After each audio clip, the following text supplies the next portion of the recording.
அழகர் கோவில்னு ஒண்ணு புதுசா இங்க நான் இது வரைக்கும் சேவிச்சதுல கேள்விப்பட்டது கூட இல்ல. அங்க வந்திருக்கோம் ஸ்ரீவில்லிபுத்தூர் பக்கத்துல. சோ அத பத்தி நம்ம ரங்கநாதன் பிரபுஜி சொல்வார். ராதே கிருஷ்ணா. இது வந்திருக்கிறது மேற்கு தொடர்ச்சி மலையுடைய பல்வேறு நிலைகள் இருக்கு இங்க. அதுல முக்கியமா நம்ம எல்லாரும் மதுரை போயிருப்போம், கள்ளழகரை சேவிச்சிருப்போம். இந்த இடத்துல இது ஸ்ரீவில்லிபுத்தூர்லேருந்து இந்த மேற்கு தொடர்ச்சி மலையுடைய ஒரு பகுதி ஆரம்பிக்கிறது. இது ஃபாரஸ்ட் இலாக்காவுடைய பர்வியூவில் வருது. ஸோ அதில் உள்ள வந்த உடனே இதுவரையும் எதிர்பார்க்காத ஒரு காடுகள் உள்ளுக்குள்ள, காட்டு மரங்கள், மூலிகைகள் அதெல்லாம் இருக்கு. நார்மலாக இது மாதிரி வெயில் டயத்தில் வர்றது கொஞ்சம் ரிஸ்கியாக இருக்கு. ஆனால் இதுதான் சீசன். இப்போ ஆக்சுவலாக மழை பெஞ்சிருக்கணும், எங்கேயும் மழை இல்லை. இருந்தாலும் அப்படி ஒரு அனுகிரகத்தை பெருமாள் பண்ணியிருக்காருன்னு தான் சொல்லுவோம். எங்களுக்கு எதுவும் களைப்பு தெரியல. நாங்களாம் நடந்து ஒரு ஒரு ஃபாரஸ்ட் சஃபாரி அப்படின்னு சொல்லணும். அதை ரொம்ப அழகாக உள்ளே வர வர இயற்கையாக இருக்கக்கூடிய சுனைகள், வட்டப்பாறைகள், அகோபிலத்தில் நம்மளுக்கு ஒரு டிஃப்ரெண்ட் எக்ஸ்பீரியன்ஸ் கிடச்சிருக்கும். அது வேறு. இங்கே வந்து சமதளமும் இருக்குது, பாறைகளும் இருக்குது, பாறைகளே பாதையாகவும் இருக்குது, நிறையா மரங்கள், மான்கள், யானை வந்துட்டு போன தடயங்கள் இருக்குது. நைட் டயத்தில் புலிகள் வரக்கூடிய இடமா அந்த இடத்துல ஃபாரஸ்ட் இலாக்காவில் சொல்லியிருக்காங்க. ஆல்மோஸ்ட் 8 கிலோமீட்டர்ஸ் நம்ம உள்ளே நடந்து வந்திருக்கோம். வந்தால் இங்கே என்ன விசேஷம் அப்படின்னு எங்கள் உள்ளவாள்கிட்ட கேட்டால், நாங்கள் வருஷத்துக்கு 3 தடவை வருவோம், இங்கே வந்து படையல் போடுவோம் அப்படின்னு சொல்கிறாங்க. யாருக்கு படையல் அப்படின்னு கேட்டால், இங்கே கருப்பண்ணசாமி அப்படின்னு சொல்கிறாங்க. அதுக்கப்புறம் மறுபடியும் மலை மேலே பெருமாள்றாங்க. திட்ட இது மதுரையில் இருக்கக்கூடிய கள்ளழகரையும் நம்ம சேவிக்கிறதுக்கு முன்னாடி கீழே கருப்பண்ணசாமி ஒரு வழிபாடு இருக்கும். அங்கே தான் கீயை கொடுப்பாங்க. அவர் தான் அந்த கள்ளழகருக்கு பாதுகாவல் சாமி அப்படின்னு சொல்லுவாங்க. அதேமாதிரி இங்கேயும் அவங்க படையல் போடுற இடத்துல கருப்பண்ணசாமின்னு வழிபடுறாங்க. அங்கே பொங்கல் வைக்கிறாங்க. அதுக்கப்புறம் கிட்டத்தட்ட சுமார் ஒரு 120 படி இல்லை 150 படியில் 245 படி சொல்கிறாங்க. ரொம்ப வெரி ஸ்ட்ரீப். அந்த ஸ்ட்ரீப்பு மேலே ஏறி நம்ம தரிசனம் பண்ணுறோம். இவருக்கு பேர் நம்ம எப்படி ஸ்ரீரங்கத்தில் காட்டழகிய சிங்கர் அப்படின்னு சொல்கிறோமோ, அப்புறம் மேட்டழகிய சிங்கர் சொல்கிற மாதிரி அங்கே கள்ளழகர், இங்கே காட்டழகர்னு சொல்கிறோம். உள்ள அழகாக காட்டழகருக்கு சுந்தரவல்லி, சவுந்தரவல்லின்னு 2 தாயார். ஸ்ரீதேவி பூதேவி தாயாருடைய பேர் சுந்தரவல்லி, சவுந்தரவல்லி. நடுவில் பெருமாள் இருக்கார். அவர் காட்டழகர்னு பேர்.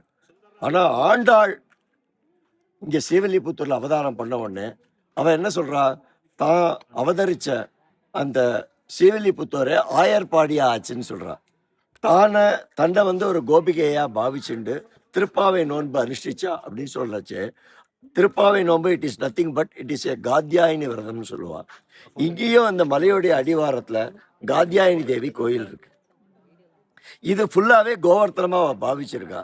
அந்த கோவர்த்தனத்தில் இருக்கக்கூடிய கோபாலன் தான் நம்ம சேவிச்ச இந்த காட்டழகர். அந்த காட்டழகர் கையில எப்படி கோபாலன் கம்பு வச்சுட்டு இடைச்சிறவனா இருப்பானோ, அதே மாதிரி இந்த பெரும்பாலும் கையில கோல் வச்சுட்டு இருக்காங்க. அந்த கையில கோல் வச்சுட்டு இருக்கிறதுனால அதே கோபாலனை ருக்மிணி சத்யபாபாவா எப்படி நம்ம வந்து அங்க விருந்தாவல்ல தரிசனம் பண்றோமோ, துவாரகால தரிசனம் பண்றோமோ, அது மாதிரி இங்கேயும் சுந்தரவல்லி, சவுந்தரவல்லி தாயார் சமயத்தை கோபால பெருமாள் தான் இங்கே காட்டழகனா இருக்கும். அப்படிங்கிறது ரொம்ப அழகு. அதுக்கு பின்னாடி நம்ம வெளியில சேவிச்சுட்டு வந்ததுக்கு அப்புறம் அந்த கருட மண்டபத்துல மேலே பார்த்தா அங்க பெருமாள் படுத்துட்டு இருக்கிற மாதிரி, எப்படி திருப்பதி பெருமாள் படுத்துட்டு இருப்பாரோ அந்த மாதிரி இங்க சாட்சாத் பெருமாள் படுத்துட்டு இருக்கிற மலர் ரூபத்தை நம்ம பார்க்கலாம். அதையும் நாங்கள் தனியாக ஒரு வீடியோ கிளிப்பிங்காகவும் ஃபோட்டோ கிளிப்பிங்காகவும் எடுத்திருக்கோம். இதோட அட்டாச் பண்ணுறோம். இதை வந்து ஆத்மார்த்தமான பக்தியோட இந்த பெருமாளை சேவிக்கணும் அப்படின்னு டிஸ்டன்ஸ்லாம் மனசில் நினைக்காம, மனசில் கோபாலனை தரிசிக்கணும் அப்படிங்கிற ஒரே எண்ணத்தை கொண்டு நம்ம வந்தோம்னா இந்த 6 கிலோமீட்டர், 7 கிலோமீட்டர், 8 கிலோமீட்டர் அவ சொல்கிறத பற்றி நம்ம கவலைப்படாமல் அவனை தரிசனம் பண்ணுங்கிற ஒரே ஏகாக்கிர சிந்தனையோட வந்து இங்கே தரிசனம் பண்ணணும். ஆனால் மனசுக்குள்ள அவ்வளோ ஒரு புலகாங்கிதம் நமக்கு கிடைக்கிறது. அந்த மலையோடைய மூலிகை காத்து, இந்த பாதையில் நடந்து வந்தால் நம்ம காலுக்கு ஒரு தெரப்பி. இதெல்லாம் சயின்டிஃபிக்காக சொல்லலாம். இதெல்லாம் நம்மளுடைய பூர்வாச்சாரியர்கள் சயின்டிஃபிக்கை பற்றி பேசவே மாட்டான்.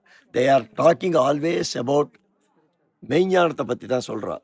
அதனால் நீங்கள் இங்கே வரணும், இந்த காட்டழகரை சேவிக்கணும். அவருக்கு பின்னாடி இருக்கக்கூடிய பெருமாளுடைய திருவுருவம் மலை உருவமாக இருக்கிறதையும் எவரிபடி ஷுட் தர்ஷன் அப்படின்னு உங்க எல்லாரையும் நாங்க தாழ்மையா கேட்டுக்கிறோம். அவசியம் வந்து எல்லாரும் தரிசனம் பண்ணணும். நார்மலா ஸ்ரீவில்லிபுத்தூர் வருவா, ஆண்டாளை சேவிப்பா, பால்கோவா வாங்கிட்டு போயிடுவா. அப்படி இல்லாம இங்க இருக்கக்கூடிய அந்த காட்டாளர்களுடைய சுந்தர வதனம், காட்டாளகர்னா இங்க வந்து எப்படின்னா கள்ளழகர் வந்து சுந்தரராஜ பெருமாள்னு சொல்லுவா. அதே மாதிரி இங்க இருக்கக்கூடிய காட்டாளகருடைய பெருமாளுக்கு பேரும் சுந்தரராஜன்னே பேர் இருக்கும். ஜூம் பண்ணி காட்டுறோம்னு சொல்லுங்க. அது அழகா அந்த அட்டாச்மெண்ட்டை நான் சொன்னேன் இல்லையா, நீங்களே ஜூம் பண்ணி அதை பாருங்க. ஏற்கனவே அதை பற்றி நான் சொல்லியிருக்கேன். அந்த ஃபோட்டோவை நான் பண்ணுறதை நீங்கள் ஜூம் பண்ணி பாருங்க. உங்களுக்கு மனசுக்கு உங்களுக்கு கற்பனைக்கு எட்டாத பல திருவுருவங்கள் உங்களுக்கு அதில் தெரியும்னு சொல்லி உங்கள் எல்லாருக்கும் இந்த தரிசனம் எல்லாருக்கும் கூடிய சீக்கிரம் கிடைக்கணும்னு எங்களுடைய டீம் சார்பாக எங்களோட இஸ்கான் தான் எங்களை வழிநடத்தி இங்கே அழிச்சிட்டு வந்தா. இங்கே இருக்கக்கூடிய அருப்புக்கோட்டை இஸ்கானுடைய சீஃப் இருக்காரு, வேணுதாரி பிரபுன்னு பேர். அவருடைய கருணை எங்களுக்கு இந்த பாக்கியம் எல்லாருக்கும் கிடைக்கணும். எல்லாருக்குமே இங்க இருக்கக்கூடிய பெருமாள் உடம்புல தெம்ப கொடுக்கணும். வயசு காலத்திலே வந்து இதை எல்லாரும் அனுபவிக்கணும்னு சொல்லி பிரார்த்தனை பண்ணிக்கணும். ராதே கிருஷ்ணா. ஸ்ரீ ஸ்ரீ ரங்கநாத சுவாமி மகராஜ் கி